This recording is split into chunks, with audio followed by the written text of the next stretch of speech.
Hello everyone, this is KIDM the Man bringing you all another figure review of the Hasbro's Power Rangers Lightning Collection Metallic Armour White Ranger. First off, this is another unscripted review, so do expect some mumbling and fumbling throughout the entirety of this video. This is going to be a very annoying video to edit, but let's see if I can do this video justice. I'm sure you've already seen the leaks online posted by My Toy, which is where I got this figure from, where I left my workplace, drove to the store, bought the figure in a hurry, ran some errands, and started recording.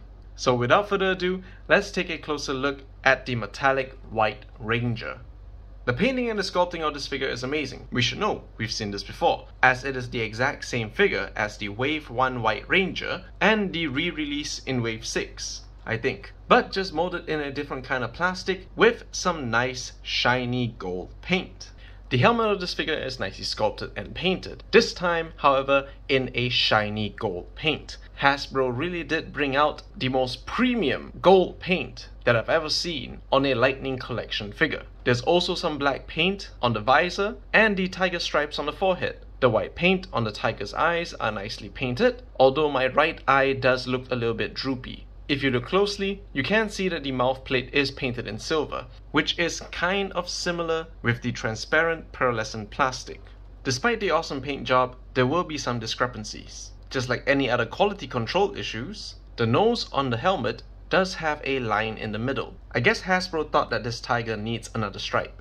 The vest of the figure is molded in the same soft rubbery plastic, but it's nice to see that the gold on the vest is the same shade as the gold on the helmet. It's important to know that the vest is painted in the shiny gold paint first, and then painted with a glossy black paint in the middle. I'm not sure if it's only my copy, but the white tiger emblem on mine does look a bit crooked, almost as if it's a bit off-centered. Here's a clearer view of the pearlescent glittery plastic, along with the same shade of gold on the sleeve. Sadly, in my haste of getting the figure, I did not notice that the sleeve on the right arm was not painted correctly, so that's another QC issue that you have to take note of. But I don't think that's a problem for me, seeing as I am a customizer, I can easily fix this particular error. The same consistent gold paint can be seen on the wrist cuffs, along with some glossy black trim on the edges. Here's a closer look of the plastic on the main body. I'm loving that pearlescent glittery look on it. The belt of the figure is using the same soft rubbery plastic with the consistent shiny gold paint with a little bit of black panel lining. Once again, if you take a closer look, not all of the panel lines are filled in, so you gotta take a black panel line Gundam marker to correct it. We got the same holster on the side of the belt with a little slit to slide Saba in it.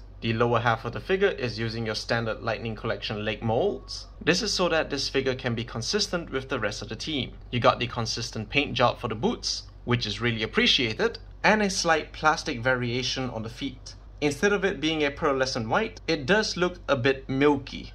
He comes with a weapon holding hand, fists, karate chop hand, a translucent Saba, a disformed sea urchin, the combined Zeo crystal, and his head. Taking a closer look at Saba, he is molded in a translucent pearlescent type of plastic, with the molded details painted on. The gold on Saba is the same gold that we saw on the figure, shiny silver paint on Saba's head, with some minimal details painted in. Although as you can see from mine, the left side of his head is a bit scuffed. The tip of his blade is painted in silver. Due to the quality of the plastic, I'm not sure whether if the silver is a matte type of silver, or it's due to the plastic that is painted on. Now out of the accessories that he comes with, almost 80% of the accessories are the same as the one we got from the original release and the re-release, with the only main difference being that they are molded in a new type of plastic. And yes, that includes the sea urchin. But seeing as these are the accessories that we've seen before, we can simply chuck them aside. What you're really here for are the two new accessories.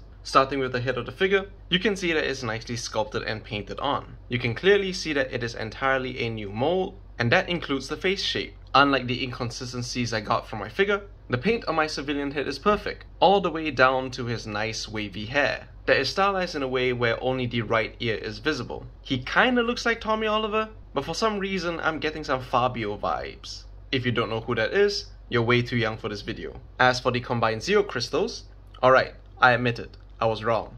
Or my guess was wrong. Initially when I reviewed the remainder of the Metallic Ranger team, I thought that since we got the individual crystals, Tommy would get a stand where you can keep the crystals on it, and that stand would probably contain some indents where you'll be able to position the crystals into this shape. But that's okay. If memory serves me right, the show also didn't come with a stand, so the combined form of these Zeo crystals are show accurate. Can't help but say it, I'm slightly bit salty. You can't really have the figure hold the combined crystals, but you're still able to balance it on his hand. Plus, similarly to the rest of the Zeo crystals, this one glows in the dark too. Now that's awesome.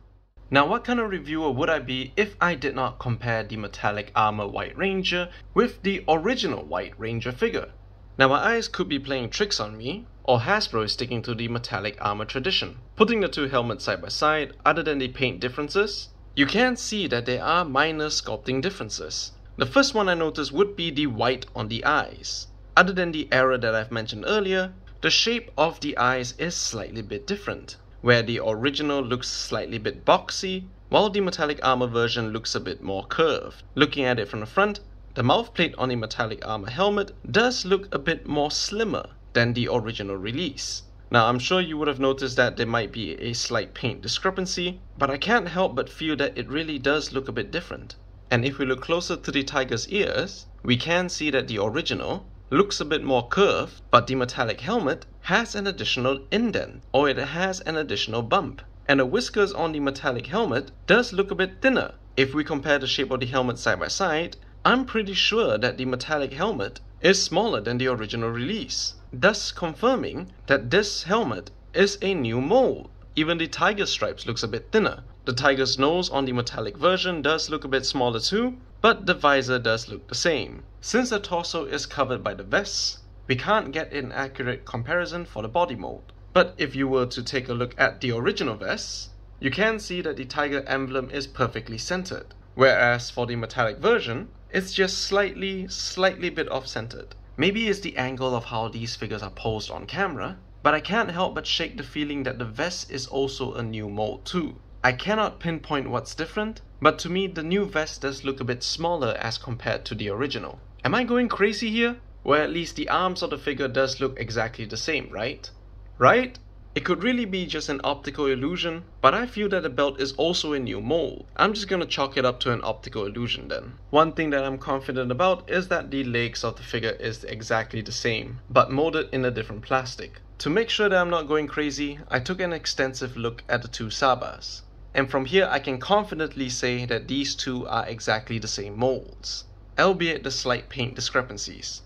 As for the civilian heads, you can now understand why I said that both of their face sculpts are different. I'm not sure which one I like better, as both of the hairstyles did appear in separate seasons. Here he is next to the previously reviewed Figure Eye Standard, Kamen Rider Kuga, Amazing Mighty Form, the Dino Knight Basic figure, the Legacy Collection Dr. Oliver, and Decade. Oh, and the rest of his team, which completes the entire set. Seeing as Metallic White is a standard Lightning Collection figure, I don't think we need to get into his poses. Oh, guess not. So all in all, this figure is more phenomenal. You get a new variation of the White Ranger, with a pearlescent glittery look to him, potentially made in a new mold, comes with a new head, and a combined Zeo crystal. If that last part doesn't convince you to get him, I don't know what will. And he completes the team of existing Metallic Armour figures. One more thing, do I need to rearrange my shelf? So if you like this video, blast that like button, leave a comment down below, let me know what you think of this figure potentially having a new mold, share this video with your friends and family so that they can pay for international shipping to get you this figure from my main dealer, Gila Poster KL, that I've shared on my Twitter at KIDMTheMan, and consider subscribing, as it would really help the channel. Plus I did pull 2 all-nighters for this. Hope you'll like this semi-stylo unscripted review, and let me know if you want to see more. This is KIDMTheMan, and I'll see you all next time.